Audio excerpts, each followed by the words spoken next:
Welcome. This is the first live I'm doing for Kesha Shalom's Instagram, so I'm really happy that you're here to join me today. Today I'd like to talk to you about the Polyvagal Theory, but first let me introduce myself. I'm Robin Scheineck. I'm a licensed clinical social worker working with Kesha Shalom. I'm in California.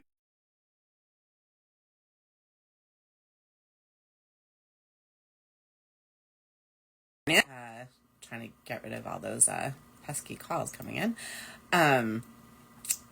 I see people in California and Florida, and I'm here today to talk to you about the polyvagal theory and ways of coping with things that are just stressing to you and ways of calming down. So the polyvagal theory is a theory that was developed by Stephen Porges, and it really talks about your nervous system. So when people say the nervous system or fight, flight, freeze, this kind of ties it together and helps you learn how to recognize what state your nervous system is in and how to calm down. So what is the polyvagal theory? The polyvagal theory talks about cranial nerves, and the polyvagal nerve is your longest nerve, and it runs from your brain stem through your lungs and your heart and your digestion and helps control your nervous system. And there's three kind of parts to it. And the part that we all want to be in is safety and connection, and that's the ventral vagal nervous system part of it, where you're feeling safe and calm and connected to others, or excited and alert and ready to learn, or ready to take some action on something. The second part of it is the sympathetic nervous system, which is the fight-flight part of fight, flight, freeze. And that's where you're activated. And it can either be activated for good, like it's giving you energy, you're motivated to do things, you're getting stuff done, you're being productive, or it can be overactivated and you're anxious, you're agitated, you're irritable, you startle easily, and you need some help to calm down. Then there is the dorsal vagal part of the nervous system, which is the freeze part of the fight, flight, freeze, where you're immobilized, you are kind of detached, or to the extreme you might dissociate, or you're numbing, or you're like doom scrolling, or you're binging on Netflix or binging on food. You're doing something to try to like numb yourself because you're feeling disconnected. Your system is overloaded and it starts to shut down. So what do we do to try to help you, first of all, notice what state you're in? So paying attention to what you're feeling in your body is really important. So is your heart racing, or are you really tired and feeling sluggish? What part of the system? And most of us have what we call a home away from home. Like our home should be the ventral state, where we're alert and oriented and connected and feeling safe and calm. But most of us have a go-to. Some of us either are a go-to to the sympathetic nervous system, where we're anxious or agitated, or our go-to is the shutdown dorsal part of us.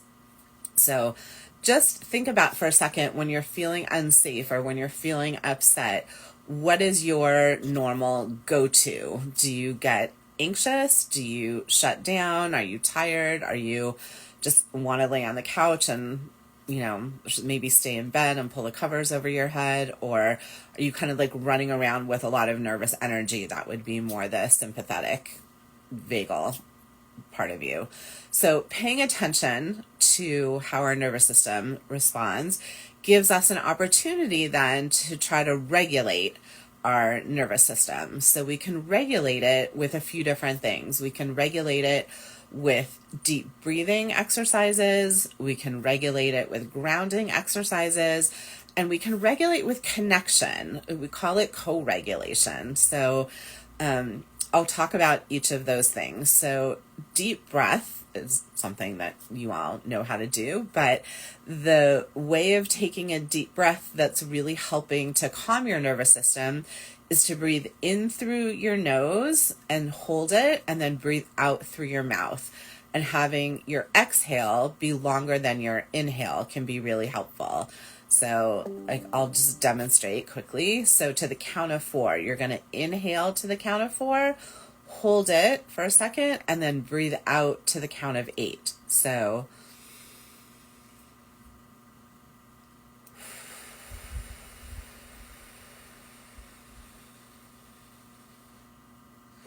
okay, and that just feels calming, and it helps me relax right now. I feel better having done that.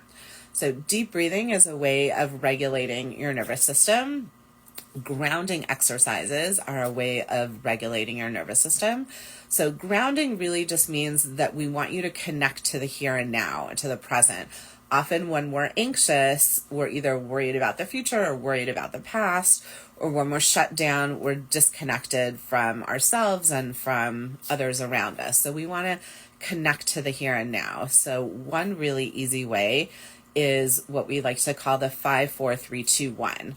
So look around and notice 5 things that you can see, and then 4 things that you can smell, then 3 things that you can hear, 2 things that you can touch, and 1 thing that you can taste. So what I do for my setup here in my office is I have a plant that I keep next to my in my office next to my desk, and looking at it is something that I find grounding. And then I also have this candle that I love to smell, so smelling this candle is helpful and grounding, or having some water next to my desk and just taking a sip of water. All those are grounding, and they help your nervous system feel regulated. So that's how we tie the nervous system in with our emotional mental health. Now, what do you do with this information? So there's something that was developed in the Polyvagal Theory that has made it out into the world that I want to talk about, and that's called glimmers. So we all know what a trigger is, something that makes you feel unsafe. It's an automatic reaction to something that feels unsafe. Your heart races, or you get angry, or you flash back. So a glimmer is the opposite of a trigger. A glimmer is a moment of feeling safe and calm, connected, or happy. And it's just like a micro moment. So the things that I talked about earlier can also be glimmers. So we can find glimmers everywhere in our life when we look through our lives, even in the midst of all the negative stuff that we are bombarded with every day. Like, as people, as humans, our nervous system is primed to look for cues of danger. It's a way of surviving. But what we want to do is put our energy to looking at cues for safety. And that's what these glimmers are, little tiny cues of safety.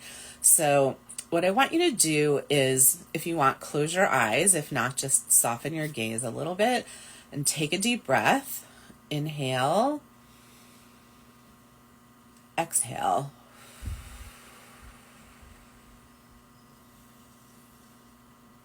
Okay, now that you're calm for a second, think back through your day, and what's a moment, it doesn't have to be anything major, but what's one little thing that just made you say, ah, or put a smile on your face, or you felt like safe or connected? Think back through your day. Was it a smile of a coworker who said good morning to you? Or was it getting your favorite coffee and the first smell of that delicious coffee aroma? Or was it getting a good parking space when you were running late to an appointment? What's one good thing that happened to you today? What I want you to do is focus on those things and savor those little glimmers in your life. And where we put our attention is where our energy goes. And so the more we're able to shift our attention to focus on cues of safety, the better our nervous system is able to regulate. It doesn't mean that you're putting your head in the sand, or doesn't mean that you're Pollyanna or like toxic positivity, that like everything is great when it's not. But even amongst all the tragedy that we're living with, we can also find glimmers of hope. So what I want you to do is put in a comment below what your glimmer was and let us know. Share with a friend. When I first heard about this, I started a glimmer chat on WhatsApp with girlfriends, and we share what our glimmers are. So tell me today, what's your glimmer? So thanks for joining. I hope this was helpful. Leave a comment below, and you can follow us on Kesha Shalom's project. My name is Robin Scheineck, and I have Restorative Counseling Center here in California and in Florida, and hope to see you again soon. Thanks. Bye-bye.